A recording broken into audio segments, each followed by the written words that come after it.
Hi, everyone, and welcome to our first hackathon on air in 2018. I hope you had a good Christmas break. Today, we want to talk about web performance tools. You know, there's a wide variety of tools, and you know, with like a few announcements that you probably are aware of that we published recently, web performance tools are even more important in 2018 than they were in 2017. So today we're live streaming from London and Dublin. My name is Dominic, and my colleague Dennis is sitting in Dublin. So let's go over to him. Hi, everybody, and welcome from surprisingly sunny Dublin. I hope you all had a good break. Thanks for tuning in. I hope you're all excited for this new content. And without further ado, I'd say let's just jump right into the slides. Dom, back to you. Perfect. So I hope you can all see my slides right now. So as I said, we're talking about web performance tools today. In case you want to follow us on Twitter, our handles are Dom Haberg and the Robotnik. So we're quite active there. So if you have any questions about the live stream or any follow-up questions, any comments on what we can do better, follow us, tweet us, direct message us, and we're definitely making sure to get back to you. Yeah, I mean, you probably heard about it, and 2018 is the year where speed becomes even more important because the page speed is becoming a ranking signal for mobile queries starting July 2018. So you do have a bit of time to get your sites ready. However, you don't want to leave that to the last minute because, you know, SEO is important to all of us. And we want to make sure that you're, you know, ready for this change. And that's basically all that we want to talk about today. So, like, in terms of like what web performance tools are there, which one can you use to improve the performance of your site? So we're looking at a few of them, and Dennis and I will, you know, discuss the pros and cons, and as well as the sort of like use cases. And yeah, like we hope it will be useful to all of you guys. And as I said, if you have any questions, please type it away in the comments or in the chat. We will try to pick it up, and towards the end of the session, do a Q&A. So Dennis, over to you. Yeah, maybe one more point. If you just can go back one slide.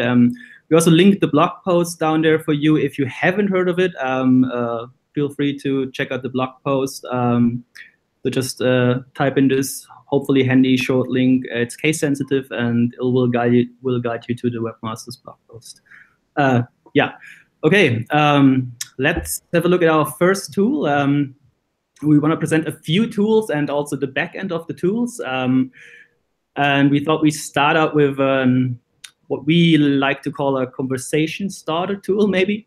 Called TestMySite. You might have heard of it. If not, no worries. There's plenty of time to still try it out.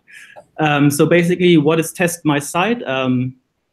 You can also find the URL on the bottom left side here. If you not have seen it, give it a try. It's very straightforward, very easy. It's a tool to actually test the performance of your mobile site with a very high focus on loading time in a 3G network. So this is basically what it does. It measures your site's loading time, first of all, in a 3G network. It then calculates the potential business impact the loading time may be good or not so good might have on your business. And it provides you with optimization recommendations, of course, because we want to make sure that you optimize your site so you be ready for SEO, SEA, and just have a nice overall user experience for your users. I think, yeah, let's go back one slide. Just two more points on this. Why do we call it a conversation starter? It is very straightforward in use, and I think it's very handy for marketeers as well. So you don't have to have a very technical background to use it. If you have, it's still nice to use, and there's a few more options. And I just wanted to point out the two links down there. You can see, I hope it's not too small. So first of all, it's called powered by WebPageTest.org, and I'll explain that in a second, which is the backend of TestMySite. And right next to it, you see experienced developer ? Go here, which will bring you to our developers blog. If you're super tech savvy and you think this might be a bit might not be enough for you. There's more and deeper information on stuff as well. But let's have a look on the UI you get when you actually entered your URL and pressed enter here. And as I just said, first of all, you get a nice calculation of potential business impact. So on the right side, you see your actual loading time. Well, I measured Google.ie in this case. So great, we have a 2-second loading time, which we ourselves see as excellent. And the estimated visitor loss, which is important to actually calculate the impact on your business, is estimated as low here, which I'd say is good. I think which might be even more interesting for you is the industry comparison, because usually you want to have some kind of benchmark you can relate to. And in our case, well, great, it's excellent. But you can see also good, fair, and, well, poor if you would have a very slow loading site here, a very slow site here. Dennis, just a quick question on that. So I noticed that when I run the TestMySite tool that the tool automatically picks an industry for me. What happens if I say, well, I don't see my company or my site in that industry? Is there any way for me to change that? Yes, you can at least get a variety of choices. If you click on the, well, you can see here it is in blue, computers and consumer electronics. And if you click on that, you can get a variety of choices where you can pick from preset industry benchmarks. So fair question, you can at least experiment a little bit and see how would I stack up in another vertical, or if I'm not satisfied with the preset vertical, I can at least change it here. So that's also quite nice, yeah. Nice, cool. Okay. Let's have a look at what else we can do with TestMySite. So you might want to have the question, like, where are all these benchmarks coming from? I think we might get a little bit too much into the weeds if we compare all the benchmarks we have here, but I would like to point out a really handy link. You can either find it on TestMySite itself if you scroll down all to the bottom, or you just type in again this Google short link you will find on the lower left-hand side here. Again, it's case sensitive. And it will bring you to a nice Think with Google article, actually, with a lot of benchmarks. For example, as an example, I picked two retail, or like two verticals here, and the market is Germany. But if you go to that short link, you will also have UK, US, and a few other examples where you can see how you stack up. And there's a little bit more of an explanation. How did we measure these numbers, and how did we come up with these industry comparisons? So you might want to ask, what happens if I did all that? So I entered my URL, I clicked enter. It takes a while to analyze the site. Then you had a look at the industry benchmarks and how you stack up, which is cool. And you might want to take these findings, bring it to whoever might be in charge, or start a conversation with developers if you're not one yourself. So what can you actually optimize? If you did all this, you get an email from us and sending you the most important stuff to optimize on your side. So this is a personalized report on your side, and it's prioritized by should fix, which is like, okay, this is probably blocking the critical rendering path or affecting the critical rendering path.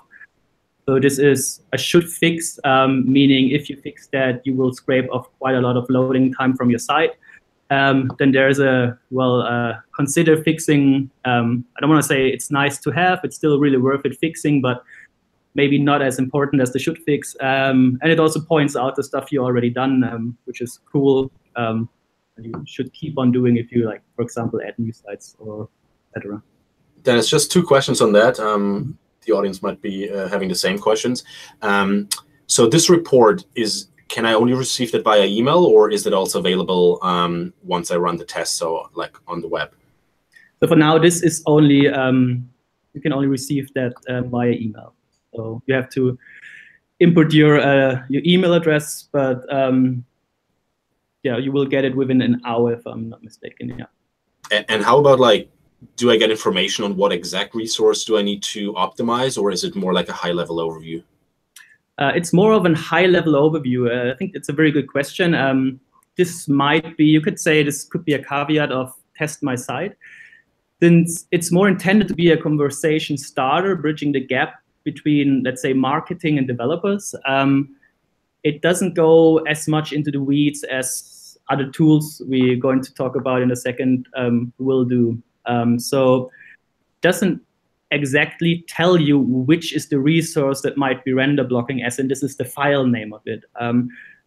But it gives you an idea of, okay, there must be some render blocking JavaScript files, or there should be some CSS which is render blocking, or there's resources that might be, they should be gzipped. So at least if you, for example, a marketeer, you can take this report, go to your developer and ask him, hey, would this be worth fixing? What is your idea on this? So yeah. But I think it's a good point. And if we go to the next slide, we can have a look at what's under the hood of what's actually powering TestMySite, which is another tool called WebPageTest. So again, you see a short link here. This should bring you to WebPageTest with a few pre-settings. You could always change them. This is more or less for your convenience. It's easier to type out, I guess. So what is WebPageTest? It powers TestMySite. It is a very comprehensive tool which mainly is for diagnosing sites on their performance. Could be mobile sites, could also be desktop sites. What's the benefit of maybe using WebPageTest? There's way more settings you can use. So for example, it lets you choose the connection in which you want to measure your site. If you think back to TestMySite, if you use TestMySite, it will always be in 3G. But maybe you're in a very mature market with a very good internet connectivity, and you're interested in, let's say, 4G, and how do I stack up in 4G? WebPageTest is one of the tools where you can actually go and see how it works out in 4G. Another good point I'd say is, and I think Dom will touch on this later as well, there is not one performance metric you should focus on. At least we don't believe that. It's always good to look at a bunch of performance metrics to get ideally a holistic view of the performance of your site, because in general, I think you can say every metric can be tricked. This is true for speed index, which is basically also one of the main metrics of WebPageTest, and is powering TestMySite as well. But the good thing here in WebPageTest, you get way more metrics than just speed index or timing. And another good point, which I also really like, if you really want to analyze your site, you shouldn't just rely on the metrics and the delta after implementations. I think it's always a good point to create videos and see how the site actually renders.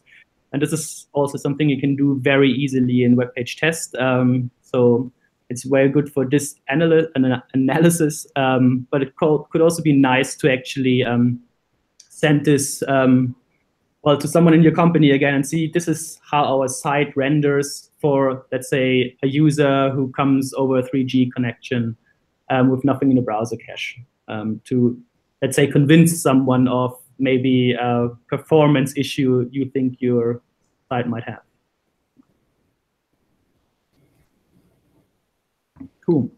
So this is how it looks. It might be a bit confusing at first.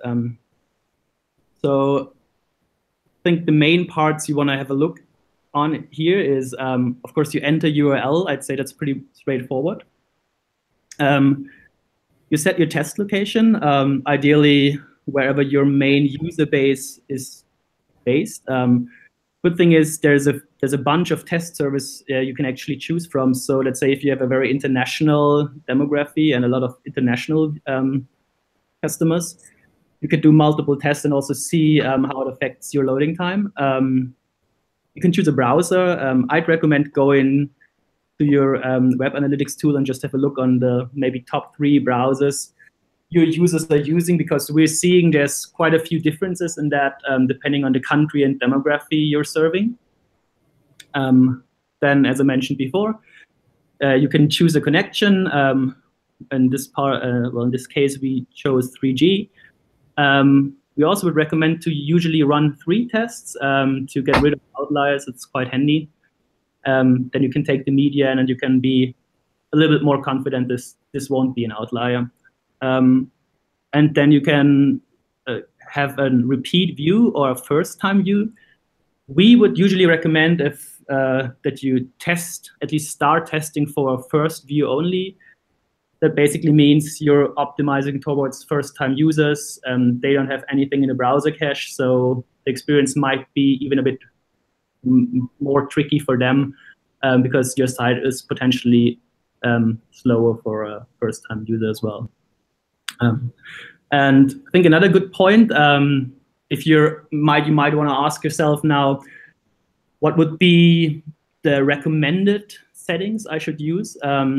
So we would recommend, if you don't want to experiment too much, usually our recommendation is test on 3G.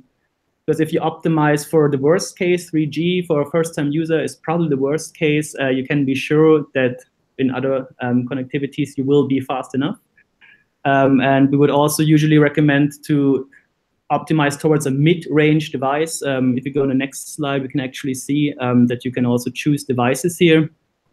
So in this case, we would either recommend a Motorola G or a Nexus 5 as a mid-range device. So this could be recommended settings for you. If you say, well, I don't know, I think my market is more mature, I'd recommend actually checking out another short link we put on the left corner here for you as well. This will bring you to the mobile economy report of 2017. And there you can see tons of stats actually for different regions and markets. And you might want to have a look there and then actually see, well, my market is pretty 4G heavy already. Maybe I'll do my tests in 4G. Again, if you don't want to do that, if you think that's a bit too much, I'd say just go for like 3G and a mid-range device and test from the location and from where you have most users, and use the browser, which most of your users use actually. Dennis, just a quick question on WebPageTest. I mean, it obviously looks vastly different than other Google tools. So the question that I often get is that actually a Google tool, or is it a third-party tool, WebPageTest? Yeah, I get the question a lot as well. Good question. It's a third-party tool. If I'm not mistaken, the guy who started or who built it is working for Google now. So there is a connection between WebPageTest and Google, but officially it's not a Google tool, although it powers TestMySite. I think from there you can see that we trust the tool, and that's why we also recommend it, even though it is not an official Google tool. It's a very powerful tool. As you just mentioned, I think you need to play around a little bit with it and get used to the UI and, well, the overall handling of the tool. But if you do, it is very powerful in terms of what you can get from it. So if you're interested, if you're a bit tech savvy, I'd highly recommend having a look and playing around a little bit with it. Nice. Thanks for the overview. I think that was amazing. And I hope that everyone is watching got a better understanding of TestMySite and the use case of the tool, as well as kind of like the engine behind it, which is WebPageTest. So I would like to touch on the next tool that we're going to discuss, which is PageSpeed Insights. It's kind of like an old tool. I mean, we all probably know it. We've all used it in the past. But the exciting news is that it just got updated, and so now it's a little more powerful than it used to be, and that's what we want to discuss just quickly today. So first of all, to give you a quick overview, what is PageSpeed Insights? Well, it is a tool that reports on the real-world performance of a page for mobile and for desktop devices. So, I mean, you all know we get 2 metrics. We're looking at how does the site perform on a desktop device and how does it perform on a mid-range mobile device. Now, the new part about PageSpeed Insights is that it now incorporates data from the Chrome User Experience Report. I'm not sure if all of you have heard of about it, but we were quite excited to launch it in Q4 last year. Dennis will shortly just talk about it a little bit more. Basically, what the Chrome User Experience Report is, it displays, like it collects real-world performance data about a page, and then it sort of relates it back to other pages that is within the data set. So we're really getting an understanding on how does your page perform to all the other pages that we're having in a data set. It has like a lot of metrics that you can look at. PageSpeed Insight pulls 2 metrics from this report, which is the first contentful paint and the DOM content loaded. We're touching on both metrics in a little bit, so just keep that in mind. Those will be the 2 metrics that are reported when you test your site, and it's really, really cool. So if you have not tried it out yet or not heard about the fact that we're now incorporating data from the user experience report, definitely go and check it out. It's sitting under the same domain as before. Once you do that, so again, like the UI is exactly the same. You put in your URL and you hit the test or submit button. However, the results page looks slightly different. So before you knew, you had both scores in terms of like mobile friendliness and speed, and then we immediately started with some recommendations. Now, when you run the tool, you're getting something that looks like that. So you still have the bit about the optimization, which is connected to what we would recommend to do on your page to make it perform even better. The other bit now is this speed box, which basically gives you an idea where do you stack up compared to all the other pages in the data set. So I tested the Google developers side, and you see the speed is marked as average. So we have a bit of work to do here, and you basically get a result, which is in this in this case, it's the DOM content loaded of that page is in 2.4 seconds, and the first contentful paint is in 2.1 seconds. And then if you look below, you have the page load distributions, and that is divided into fast, average, and slow. And you basically see from the data set in the Chrome User Experience Report, 34% had a first contentful paint that were considered fast, 40% were considered average, and 26 were considered slow. And the developers, our developer side, is within the average section. So this is really, really cool to just get an idea, like how do you perform overall.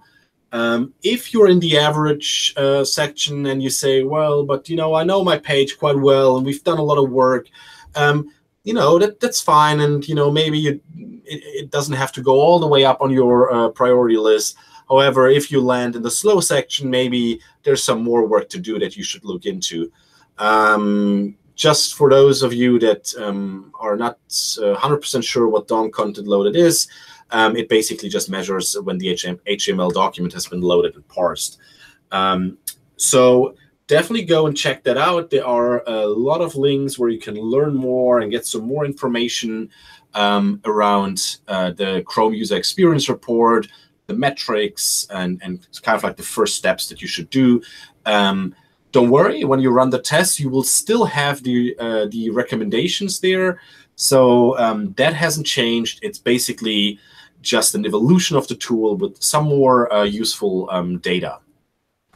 Now, it can happen that when you run the test, you don't get a speed score, like you don't get a result for that. We've seen it, and it's not perfect, unfortunately, but there's nothing to worry about. So you're not doing anything wrong, and the tool is not broken either. So if you're not seeing any speed data for your URL, it's basically the reason that the queried URL is not yet available in the data set. we're trying to expand the data set as quickly as possible. And, again, it will take some time, but eventually it will be part of it. So definitely come back often and check. But let's suppose you're testing and you don't see any speed data. Don't worry. We would recommend that you're moving over to Lighthouse, which sits within the Chrome DevTools, but there are also other options of accessing and using it. We'll discuss that later. So we recommend using Lighthouse and run a performance audit. There are different audits you can run. We would recommend to do the performance audit. That will also give you an estimated page speed, and will also give you some useful information on what you can do to improve certain phases of the loading experience. So just in case you were wondering, that is our recommendation for now. And as I said, we're expanding the data set as quickly as possible. The other thing is, that's a question we very often get, and that is, should I implement all recommendations? So there's no yes and no answer. Obviously, PageSpeed Insight is a tool that's kind of like biased in favor of speed. So it's all about performance. So it will pick on all little things that could be improved to make your site perform even better. And like, even if it's just like, a few milliseconds, the tool will probably pick it up and report it back to you and say like, hey, there's some work to do. Now, we don't recommend necessarily to go after each of those recommendations and invest, tons of work into it to kind of like fix it. Web development is complex, and all sites are complex. So you might have a lead gen site, you might have a e-commerce shop. So, since every environment is different, it also, reduces or increases the complexity. So you really need to consider the trade-off for your own application. By that we mean, look at the recommendations and really think about the cost and the benefit. And if the cost is vastly higher than the benefit, then just kind of like forget about it, don't do it. However, if you say, well, I guess within a short period of time we could improve that, and the benefit would potentially be big, then it's definitely something to pick up and work on. So don't chase after each recommendation as if it's the single source of truth, but have a look at it and really think of it within the realms of your own application, and then make an educated decision. And yeah, so that is kind of like the PageSpeed Insight the way it is today. But as I said earlier, Dennis will talk us a little bit more through the Chrome User Experience Report, because it's quite exciting. So over to Dennis again. Thanks, Tom. I think you actually, one point before we dive into the Chrome User Experience Report, I think you mentioned a good point, and I had a quick look at the chat. Someone was asking, is there any point of actually optimizing if you already have a score of 90 or 95? I think he was mentioning, or like he was talking about the old PSI score. I think you pretty much answered that. The answer is probably no, yes, or this question to you, I guess. I think it's probably best to first go for low-hanging fruits, and at some point, as you just said, is it really worth the cost? Is the cost not outweighing the benefit? Yeah, so I think what's important here to understand, especially if we're talking about the sort of like the old scores, like a high score or a lower score, it doesn't have a real or a direct connection to, let's say, your ranking. So it is an indicator that there's work to do on your site or not. So if you're like achieving a score of 95, you're probably doing a really, really good job here. So maybe at that point, think about other aspects of your site that might have a negative impact on your user experience, because you have to really look at it from a holistic standpoint, and there are so many other things that might create a slightly worse user experience. If you're scoring 95, speed is probably not the issue anymore. Well, that's wrong to say that. You should still look at your speed and see, if maybe the tool didn't pick certain things up. However, I wouldn't necessarily run after the extra 5 points to make it an even 100. So I would say a careful no. Maybe look at other aspects that could be improved. Cool, good point. Yeah, a few words on the Chrome user experience report. We're probably not going to go too deep into it, but a general comparison. So what is new? The Chrome user experience report actually uses what we call real user monitoring. You might have heard of RUM. It's a nice acronym. So the difference between this and WebPageTest or TestMySite is that it is using real user data and not synthetic measurement, which is cool because for the first time now you actually have the chance to see how your site performs out in the wild. Whereas when you use synthetic measurement, which is still cool and gives you a lot of insights, it will always be different than from a real user experience because it's very hard to get this real world experience in a laboratory environment. That is just too hard to mimic, actually. So this is the cool part. All of this comes, for a certain price because it's real user monitoring data. We have to be very careful here about data privacy. So this is why we accumulate all of the data over dimensions. Meaning you'll not be able to tell for one single site the loading time in 4G. It's more you get, as Dom mentioned before, the percentiles of 60% of users had a first contentful paint of, I think, under 1 second, for example. So this is important to keep in mind. If you use, PageSpeed Insight or the Chrome user experience report in general, again, you don't necessarily have to use PageSpeed Insight. If you're an experienced or somewhat experienced SQL user, we would like to encourage you to actually go to the Google BigQuery dataset. It's a public dataset. There's another short link for you here. And actually start using the data you have and play around a little bit with it, because there's a lot of insights to really gather from that. Having that said, again, you have to be somewhat familiar with SQL. But there is another option. So if we go to the next slide, this again is not a Google tool, but in my opinion, a very, very handy, useful tool. You can find it under rux.dexsecure.com. The URL again, left corner here for you. And this basically lets you play around with the data set that is in Chrome in the Chrome user experience report. But you don't need to actually write SQL queries. So you can have a slider here. You can choose a given site. You have to choose one from a pool because I think for now it's 10K URLs that's in Chrome user experience report. Might be more by now, actually. So you choose an URL that hopefully is in the pool. You choose either a phone, tablet, or desktop browser.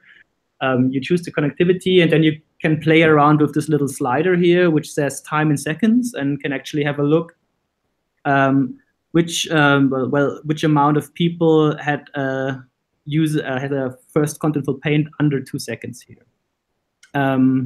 Same goes with the onload metric, and they came up with since it's not a Google tool, they came up with their own score, which is a site experience benchmark, they call. So I would highly recommend to have a look here. If you scroll down, there's also a very good blog post about what you can do with the Chrome user experience report, which kind of data there is in it. Also a few pitfalls you should think about if you actually start using it. Cool. Yeah, very cool. Yeah, I mean, as Dennis said, it's you need to either be advanced in SQL or you use this nifty tool. But yeah, we definitely recommend to dive into it to get some really, really interesting insights from it. That being said, I think we're set to jump over to the next tool, or are there any questions about the user experience report, Dennis? I don't think so. Let's dive into the Lighthouse content for now. So yeah, just to encourage you guys again, we try to pick up all questions during the live stream. So if there's anything that you're unsure about, or any further questions you have, please type it away. We'll definitely pick it up. For now, let's dive into the next tool, which is really, really cool and comprehensive. It's called Lighthouse. I hope by now all of you have heard about it. If you haven't, it's an automated tool for improving the quality of web pages. So we're looking at a lot of metrics by running several audits. And you're able to actually select which audits you want to run. So you don't have to run all audits at the same time. The audits include performance, accessibility, best practices, SEO, and progressive web apps. So it's really cool. It's also an open source project. So you can head over to GitHub. The link is down there. If you don't have time to write the link down, just jump back to the video after we're done live streaming and go to the site. So yeah, it's an open source project, which makes it really exciting as well. So how's the workflow? Like, how do you use Lighthouse? There are different ways of running Lighthouse. So you can run Lighthouse inside the Chrome DevTools. So most of you are probably familiar with the DevTools. So just open the DevTools, head to the audit section that are circled red, and you will see the screen that you see on the left-hand side. If you hit the Perform an Audit call to action, it creates a pop-up where you're able to select or deselect the audits that you want to run. I believe by default they are all selected, but up to you what you want to test. And then once you confirm, the tool is doing some very, very comprehensive testing and gives you back a lot of information, and we're tapping into that in a bit. The other option would be to use the Chrome extension. You can download it from the store. The direct link I put down there with the short link, just type it in. You'll be brought straight to the extension to download it. It sits in your browser bar. You can just go to any page that you want to audit. So in this case, it would be shop.polymer-project.org. Hit the button, hit generate report, and the rest is done for you. You will receive in a new page the full report with the information that you're after. And the third workflow is if you are a heavy command line user, you can do that too. Only requirement is that the current version of Node.js is installed.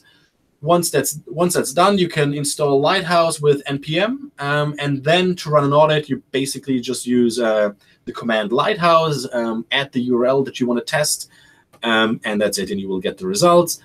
If you want to see the audit options, that you would usually see in the UI when you're doing it via DevTools or the extension, just type Lighthouse --help, and you'll be able to have a look at any further options you can choose.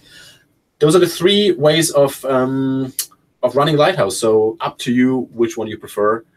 Yeah, so it's pretty straightforward actually. Quick question on that. Is there any benefits of using one or the other method, or is there a difference between it, or is it all just the same? Yeah, actually, that's a really good point. We get that question actually quite a bit. It's exactly the same. So you can literally run it either way, and you will get the same results. It's purely that some people prefer one kind of like method over the other, so that's why it all exists. But whatever method you choose, whatever way you choose, you will get the same results and you can act upon. Okay, cool. In terms of runtime environment, this is currently the environment that Lighthouse is using. That might change in the future, but for now, that is correct. So it obviously uses the Chrome browser, and then we're emulating a Nexus 5 X device, as Dennis said earlier. It's just we're choosing a mid-tier device. We're throttling the network to 1.4 megabits per second. So that is typically like the speed of a 3G connection. And we're also throttling the CPU. So this really is an environment where we say we're trying to focus on the worst case. And we really see if you stack up well in this situation, you will have a great experience. for users across, all locations. So whatever location they're in, whatever connection they're using, whatever phone they're having, you will ensure a really, really good experience for them. So from there, once you've run the test, you will present it a few results. The results come in form of a score. So you're having something that looks like this, so like 82 for progressive web app, 100 for performance, 100 for accessibility. I mean, obviously that was just one test, so that might look different when you run the test. So now probably it's good to understand what factors is each audit actually looking at, so that you can actually make a decision which audit you want to run. So from there, let's just start by looking at accessibility. So accessibility basically looks on whether the elements on your page are well structured, or whether the meta text that you use or you use it properly, or is the color contrast satisfactory. So we're really trying to to think of all users. Some users might not be able to see colors as well as others. So we're really trying to achieve a page that's accessible to really anyone, and not just to a small percentage. Then we're having the best practices report, which basically looks at, are your images displayed at the correct aspect ratio? Are you using HTTPS? So like, is your site secure? Is data that I transmit via your site, is that actually secured, or is it kind of like open in the wild? And are you avoiding deprecated APIs? That could also be a security concern. So it's just literally the best practices. It's much more than that, So when you run the Lighthouse and you get the results, you will see a lot of things we're looking at, and it will also tell you whether you kind of like pass the test or not pass the test. But this is just a few of them that are part of it. Then we're having the progressive web apps audit, which basically looks at, does your site register a service worker? Does it respond with a 200 when you're actually offline? Does it prompt users to install the web app? So things that typically come with a progressive web app. And we're having an SEO audit, which basically is looking at the sort of like the kind of like the core features of good SEO, as in like, does your document have a title? Is it can it be indexed by search engines? Or are there any missing alt text for images? So kind of like things you typically want to avoid if you're focusing on-site SEO. So yeah, just to give you an idea, again, when you run the test and you look at the results, there are much more factors we're looking at. But this is kind of like it, to give you like a brief overview. Quick question on that, Tom, again. So the progressive web app test, if I don't have a progressive web app, this will be low. Will this affect the overall scores in general, and can I just not use it? So I'd say that would be a question people might have. Yeah, very good question. I think the great thing is that we are running separate audits. So one score doesn't necessarily affect the other, and especially the progressive web apps score doesn't affect, for example, the accessibility score. So if you're not having a progressive web app, obviously you can expect that score to be rather low, because you're probably not registering a service worker, you're probably not responding with a 200 when your site is offline, and all that stuff. So like, don't worry if that score is low if you don't have a progressive web app. If you have a PWA and that score is low, well, then it's something to actually look into. So we're really basically just trying to give companies, developers, sites that do develop a PWA and want to check, well, how do I actually perform? Is it working? A mean to double check that. Okay, it makes sense. Yeah. So now probably some of you say, well, okay, that's great, the results and the audits, but what about the performance audit that's kind of missing on that slide? Correct, because we believe that that performance audit deserves its own slide. So if we're moving over, this is a screenshot of how such a performance audit could look like. And I think the really, really important thing is, and Dennis mentioned that at the very beginning, there is no single metric to look at when measuring performance. So you really need to look at various metrics as a whole, combine them, and then really work out what do I need to do in order to improve all of them. So, if you say, well, I really want to improve the first paint, that does, that's fine, and you probably can do some server adjustments to do that. However, that doesn't necessarily mean that you improve the first meaningful paint, and your site would still have possibly a poor user experience. So I think it's really, really important to look at all those metrics that we're talking about in the performance audit, and really try to understand where you can kind of turn the buttons to improve performance across the board. So that being said, let's just look at the phases of a loading experience. So when we look at the screenshot here, we'll have the first, the first device where we have a blank screen. It's kind of like the typical render block. So you're probably still busy, parsing CSS or connecting to the server, whatever it might be, whatever might block it. Then you're having the first paint. So the first paint, you'll see something on the screen. You're moving over to the first contentful paint, the first meaningful paint, and then time to interactive. So that's a lot of information to digest, and it's really hard to kind of understand, well, how does my site perform, and what is first contentful paint versus the first meaningful paint, and what is this whole thing about being interactive? So in a timeline, this is how the loading experience looks like. But now let's have a look at a couple definitions on the next slide. So the definition of each phase, let's see, we're having the first paint, and what does it actually do? So it doesn't actually mean that it paints actual content. Rather, it sort of paints something. So the browser paints, for example, the page's background color to the screen. So for the first time, the user sees something. This is considered first paint. And in case you ask, why is that even important to mention? Well, this is really when we're talking about, progressive rendering and the critical rendering path, sort of like turning passive into active wait. When the user sees something, they're less impatient. So that's why it's actually quite important. Then we're having the first contentful paint, which is basically the time when the browser paints content for the first time to the screen.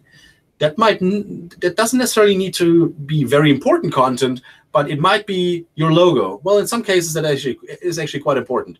But it can depend on what it is. But it's the first time actual content is painted to the screen.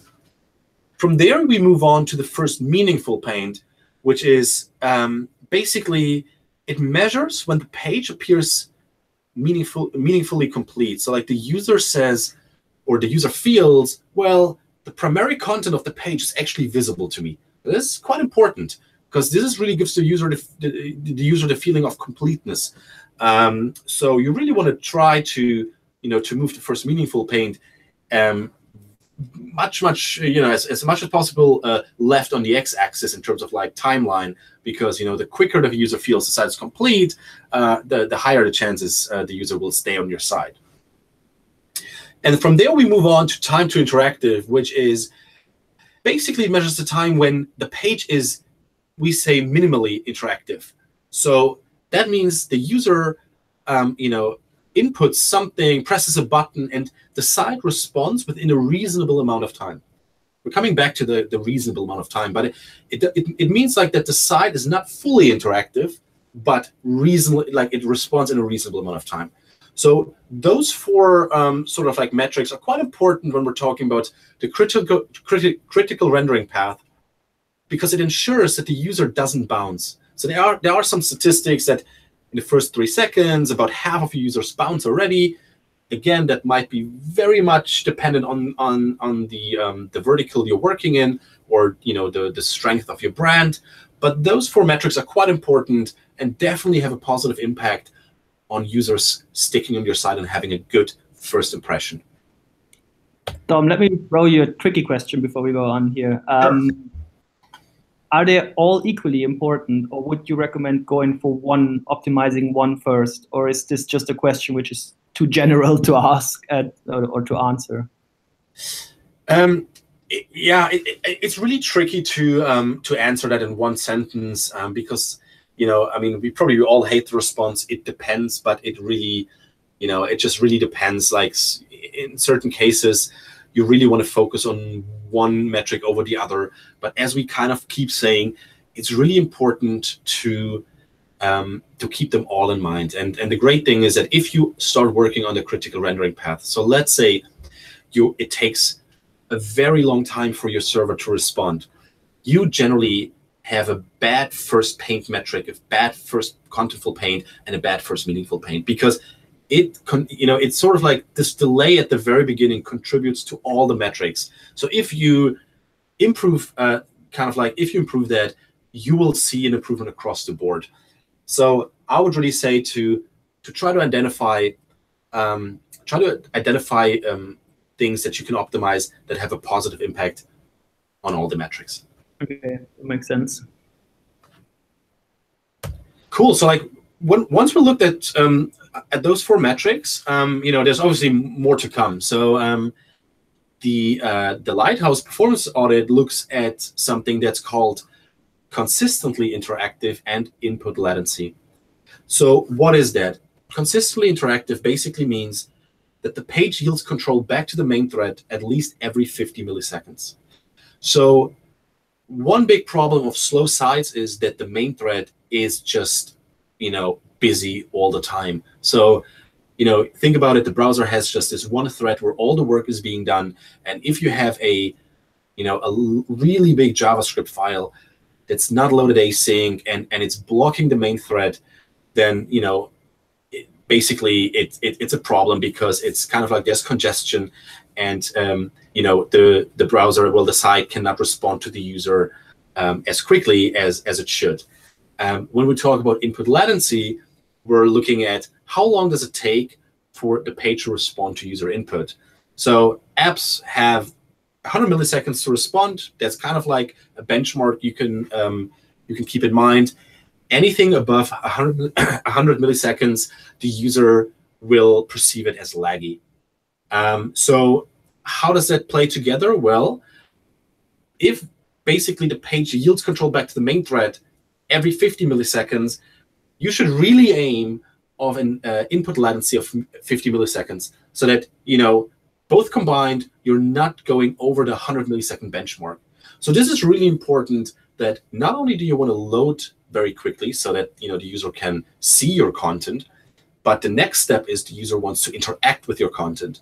And if you're really, really busy, like even you display everything as quickly as possible, but then you're very busy and the browser's main thread is just congested, and then the user experience a lot of latency across the board, well, in the end, you might still lose the user and a potential customer.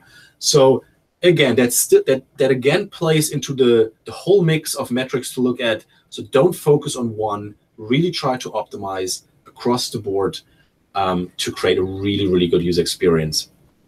That sounds like a lot, and we definitely appreciate that you work on some complex sites, and it's always easier. It always sounds easier than it is. However, like, how can you actually start? How can you tackle the performance audit? How can you win it? So we believe there are 2 ways of doing it, and in the ideal case, they should be combined. So the first is to really focus on optimizing the critical rendering path. So that means how can I improve metrics such as first meaningful paint or time to interactive? How can I kind of like turn my site into a site that's progressively rendered? There is a useful link that goes to the Google developers page, where you will get loads of information of how you can do that. It talks about code splitting, CSS, JavaScript, not loading everything that you might need somewhere across the page, across the site, all at once. Lots of information there. So highly recommended to go there and see where maybe your site can be improved. The next thing would be the Rail performance model. So Rail stands for response, animation, idle, and load. So we're really talking about visual smoothness. When I scroll, is it smooth? When there's an animation, is that smooth, or is it, do I perceive it as laggy? We're talking about maximizing the idle time of the browser, because when the browser is idle, it means it can respond very quickly to a user input.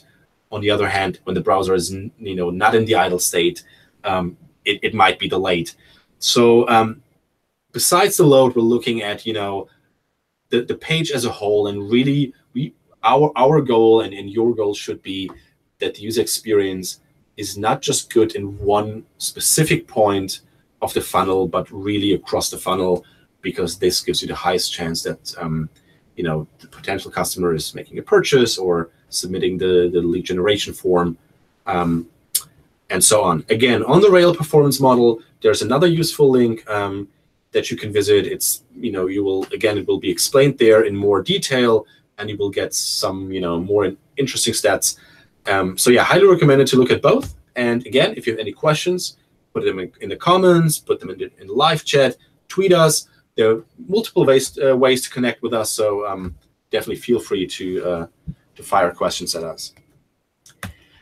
Cool. So that's a good end to sort of a content session. Yeah, Dennis, over to you. Just seeing if there are any questions, any discussions going on that we can kind of like jump in. Yeah, I think there are a few.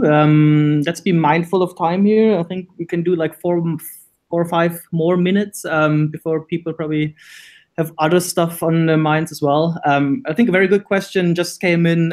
What to give more priority, above the fold or full page load? You want to take this, Dom? Sure. So I'll keep it quick. Obviously, both is important. However, above the fold content is probably more important, because this is the bit that the user sees immediately. So you really want to optimize that. If you're loading resources in the background, let's say by prefetching them for future navigation, that's completely fine. So my focus would be on above the fold. Cool. Nice answer. Another one here. I think this ties back to the PWA score, and this is a question: should we design, develop PWA or perform very good in all of the other items from the audit? Rather broad question, I'd say. Yeah, that's broad indeed. I mean, a PWA doesn't necessarily replace your page. So a PWA really takes your page to the next level, because it makes it a little bit more native app-like. So by developing a PWA, I would not stop focusing on performance of your page. So I would really focus on both. If you're able to develop PWA features, such as making the content available offline, or sending notifications to users, that's great. But definitely still focus on the performance of your site. Yeah, I think one good starting point, a colleague of ours mentioned this quite a lot. I think I also saw him in the chat, is if you want to start with a service work, it might make sense to have your first standalone offline page. This could be very handy, for example, if you have like offline stores and stuff like this. I think this could be a good starting point. And from what I've been told, it is rather easy to get a start. Okay, there's one more question, might be a tricky one. Is PageSpeed Insights testing with real browsers or headless emulated browsers? This ties back more to the Chrome user experience report and how it gathers data. I have to admit, I am not sure. Tom, would you have an idea here? I would assume it's headless, but I would need to get definite confirmation on that. Okay. So we will confirm that, and we'll answer it in the comments or in our next show. Cool. Talking about the next show. Yeah. Sure, Dom. Do you want to give us an outlook, or first maybe one more point to everybody watching now or later? We have a nice event page set up where we have all our videos for use or video on demand use. So if you're interested, feel free to visit the page. You see the short link here. You can also sign up there. We would love to hear your feedback. You will get 2 reminders every month that we are going to live stream. So it's pretty much all you get for now. If you give us the feedback that you want to have more content on mobile speed, we might start a newsletter soon as well. And it's also a good chance to give us feedback and ask us questions. If you don't want to sign up, feel free to also type away in the comments, and we try to answer questions there, or as Dom said before, on Twitter. Dom, do you want to give us a quick outlook on our next show? Yeah, I mean, as we mentioned at the beginning, I believe this year is going to be quite an interesting one. The speed update is coming. So next month, we want to talk more about the speed update. So for us, it would be really good to understand what questions you have about it, what you want to discuss. So if, please leave us comments and let us know. We're trying to, still build the content. It's going to be definitely a super interesting stream. And it's going to be us two. Who knows, maybe we'll bring someone else from Google to the stream as well. So yeah, definitely let us know what you're interested in. And we're super excited about it. And I think, yeah, Dennis, you're probably just as excited as I am. Indeed, I am, yes. I'm seeing a few more questions. Guys, just sign up and send them to us, Twitter them to us, or put them in the comments, please. I think we have to stop the stream now. Sorry for that, but we will come back at you if you give us the chance. Perfect. Yeah. I mean, that's that. Well, greetings from not so sunny Dublin anymore. I don't know, how's the weather in London? Very rainy, so pretty much the same. But yeah, thanks guys for watching, and looking forward to see you next month. And yeah, cool. Thanks again. Cool. Bye-bye. Bye-bye.